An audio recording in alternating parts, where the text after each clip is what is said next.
Niat pemerintah memberikan pengampunan bagi para pengemplang pajak tak lama lagi bakal terrealisasi.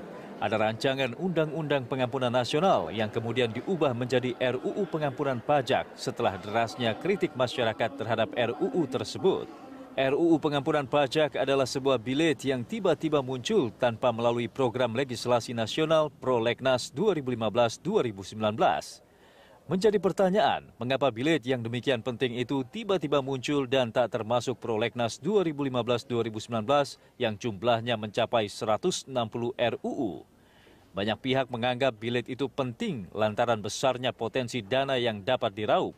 Survei McKinsey Global Banking Pool yang dirilis Pusat Data Bisnis Indonesia menyebutkan nilai dana milik warga negara Indonesia yang mengendap di rekening di luar negeri mencapai 3.250 triliun rupiah atau 20% dari total dana Asian Currency Unit di dunia 1,2 triliun dolar Amerika.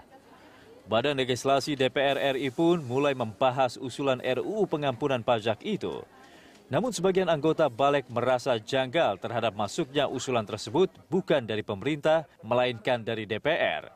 Mereka juga khawatir jika diloloskan, maka undang-undang itu malah menjadi bumerang bagi para wajib pajak nakal. Dalam usulan RUU itu dijelaskan bahwa pengampunan pajak adalah penghapusan pajak terutang, penghapusan sanksi administrasi perpajakan, penghapusan sanksi pidana di bidang perpajakan, serta sanksi pidana tertentu dengan membayar uang tebusan. Beberapa kalangan juga menolak RUU tersebut karena RUU pengampunan pajak dinilai berpotensi menjadi fasilitas karpet merah bagi konglomerat pelaku kejahatan ekonomi dan finansial serta pencucian uang. Di mana dalam RUU tersebut dicantumkan bahwa seorang atau badan mengajukan pengampunan, maka akan dilakukan proses pengampunan tanpa melihat asal-usul. Selain revisi Undang-Undang Komisi Pemberantasan Korupsi, Dewan Perwakilan Rakyat juga menggulirkan rancangan Undang-Undang Pengampunan Pajak. Sayang, alih-alih mendapat simpati, RUU itu justru mendapat sorotan tajam masyarakat yang menilai RUU Pengampunan Pajak itu berpotensi menjadi fasilitas karpet merah bagi para konglomerat pelaku kejahatan ekonomi dan finansial serta pencucian uang. Benarkah demikian? Untuk mengupas hal ini sudah hadir di studio peneliti Pusat Studi Hukum dan Kebijakan Miko Ginding. Dan kami juga pemirsa mengundang Anda untuk memberikan komentar lewat SMS ke nomor 0811 833 5511 atau melalui pesawat telepon di nomor 021 52900 308 atau 021 52900 311. Bung Miko, Anda pernah mengatakan bahwa RUU pengampunan pajak ini tidak urgen. Ini memasukkan uang ratusan triliun loh, tidak urgen? Ya, satu RUU pengampunan nasional ya terminologinya, karena yang dimasukkan dalam dokumen Prolegnas 2015 itu pengampunan nasional. Dan itu memang tidak melalui skema Prolegnas. Dalam Undang-Undang Nomor 12 Tahun 2011 tentang pembentukan peraturan undang-undangan dikatakan ada beberapa kondisi di mana satu RUU bisa dimasukkan tanpa melalui skema Prolegnas. Kondisinya satu, dia keadaan luar biasa, ada keadaan luar biasa. Kedua, ada keadaan konflik. Ketiga, ada keadaan bencana. Lalu ada keadaan urgensi nasional. Nah, menurut kami RUU pengampunan nasional ini tidak masuk dalam keempat kondisi tadi gitu. Nah, di sisi lain di Prolegnas 5 tahunan ada wacana juga untuk melakukan pembaruan terhadap rancangan undang-undang ketentuan pajak gitu ya. Nah, tadi Anda katakan salah satu faktor poinnya itu adalah tidak urgen. Kenapa tidak urgen? Betul. Karena negara berpotensi mendapat perolehan tambahan uang ribuan atau paling tidak ratusan triliun. Ya, satu, kalau memang ini urgent, maka pengaturannya tentu akan lebih spesifik ya. Tapi di RUU pengampunan nasional itu tidak, pengaturan spesifiknya tidak ada. Jadi hanya memberikan fasilitas pengampunan. Tapi kalau memang tujuannya adalah untuk menyarit aset yang tadi dikatakan 3.250 triliun itu belum bisa dilakukan dengan RUU ini, hanya RUU ini. Itu satu. Kemudian yang kedua, berkaitan dengan tadi misalnya pembaruan terhadap undang-undang ketentuan perpajakan yang juga masuk dalam Prolegnas. Mengapa tidak itu yang dikedepankan?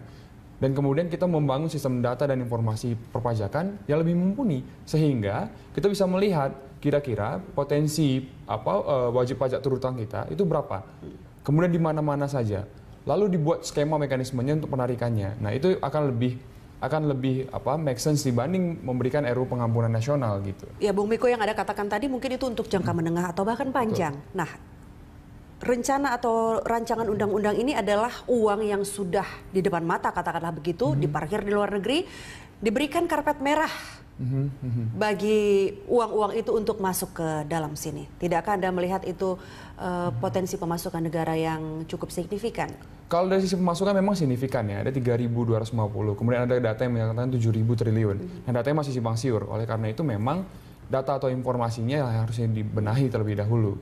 Nah, tapi di sisi lain, kalau kita memberikan pemaafan pada dan salah satu ketentuannya mengatakan bahwa ketika diberikan fasilitas pengampunan, maka tidak ada pengusutan lebih lanjut terhadap asal-usul kekayaan itu.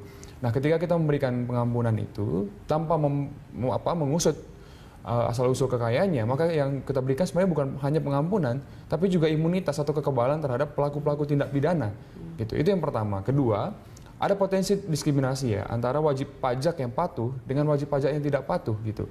Nah, bisa dibayangkan berapa wajib pajak yang patuh membayar setiap tahun pajaknya gitu ya. Kemudian ada beberapa orang yang memang tidak patuh gitu, kemudian melarikan asetnya ke luar negeri dan diberikan pengampunan. Di mana adilnya gitu. Nah, di situ saja kita juga bisa melihat bahwa ini tidak urgen. Yang kedua adalah soal kejelasan tujuan.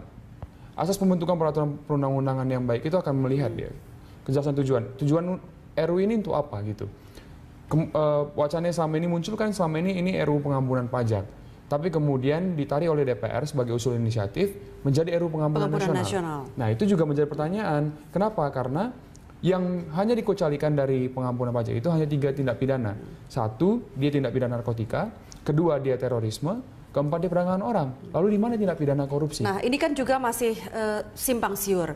DPR sempat mengatakan bahwa itu masih draft dan masih diperbaiki. Jadi masih ada kemungkinan bahwa di luar 3 itu, di luar drugs, teroris, dan human trafficking atau perdagangan manusia itu mungkin masih bisa dimasukkan ini soal hasil korupsi.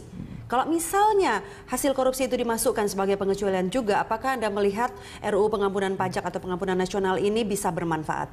Saya rasa yang penting kita lakukan adalah membenahi database perpajakan terlebih dahulu ya, supaya kita bisa melihat dan mengidentifikasi kira-kira besaran pajak itu yang terutang, kemudian dilarikan asetnya ke luar negeri itu berapa ribu triliun, lalu di negara-negara mana saja, lalu diatur lebih teknis spesifikasinya apa dan mekanismenya dalam satu rancangan undang-undang. Dan itu menurut saya memang tidak perlu RUU pengampunan nasional, tapi memperbarui RUU ketentuan perpajakan yang toh sudah ada di prolegnas prioritas gitu. Jadi tidak hanya berkaitan dengan pengampunannya saja, tapi memang membenahi sistem ketentuan perpajakan kita secara Cuma masalahnya begini, gitu. Dana yang disinyalir ada ribuan triliun di luar negeri itu kan rasa-rasanya kecil kemungkinan untuk bisa masuk ke Indonesia jika tidak ada perlakuan khusus dari pemerintah. Nah, bagaimana kemudian menurut Anda potensi dana yang demikian besarnya itu bisa masuk ke sini lagi kalau teks amnesti itu tidak diberlakukan? Iya, satu juga pemerintah perlu meluruskan dalam artian apakah memang urgent kita untuk menarik dana 7.000 triliun itu gitu. Atau 3.250 triliun yang tadi disebutkan. Nah, apakah urgent? Gitu. Apakah memang struktur APBN kita tidak cukup untuk menalangi kebutuhan-kebutuhan nasional misalnya gitu. Atau mungkin satu masukan lainnya juga tidak cukup untuk menarik dan membiayai ya pengeluaran kita. Nah, itu kan menjadi pertanyaan. Jangan ini memang hanya potensi saja. Dan satu lagi bahwa kalau ingin penarikan, kemudian apakah skemanya hanya pengampunan gitu? Menurut saya memang yang perlu dibenahi yaitu tadi bahwa ketentuan perpajakan kita terutama database informasi itu yang memang simpang siur sampai hari ini itu harus diperbarui gitu. Iya, Bung Miko, kita akan melihat dulu grafis kutipan pernyataan dari DPR, dari anggota Balik DPR dari fraksi PDI Perjuangan Hendrawan Supratikno. Ya, di layar ini ada pernyataannya, kutipannya. Semua pasal yang mengindikasikan atau menimbulkan salah tafsir akan diperbaiki. Contohnya di pasal 10, ini mengacu pada RUU pengampunan pajak tadi kan. Nah, pasal 10 kan memberi indikasi semua tindak pidana diberi pengampunan, kecuali 3, terorisme, narkoba, dan perdagangan manusia. Termasuk penjelasannya juga diubah. Nah, ya seperti saya katakan tadi, ini ada kemungkinan karena ini sudah di ranah publik, sudah diributkan oleh berbagai kalangan. Ada kemungkinan mungkin salah satu pengecualian tambahan itu soal korupsi. Satu dokumen prasyarat suatu rancangan undang-undang itu adalah naskah akademik ya. Dan RUU Pengampunan Nasional tidak ada naskah akademiknya sama sekali. Sehingga memang tidak ada juga justifikasi kenapa tiga tindak tindak pidana ini, misalnya terorisme, pencucian perdagangan orang dan satu lagi itu. Dan dalam artian gini. Narkoba satu lagi. Narkoba. Dan menurut saya begini. Itu tidak ada di naskah akademik sehingga tidak ada justifikasi ilmiahnya juga. Dan kemudian kalau dimasukkan korupsi, apa juga justifikasi ilmiahnya? Nah, menurut saya memang dari sisi proses pun ini juga sudah janggal gitu dan menurut saya memang kenapa dimasukkan juga berbarengan dengan momentum memasukkannya berbarengan dengan RUU KPK juga menjadi pertanyaan gitu. Nah, kalau Anda katakan janggal, apa kemudian indikasi kejanggalan itu nanti kita akan membahas di segmen selanjutnya. Pemirsa tetaplah bersama kami.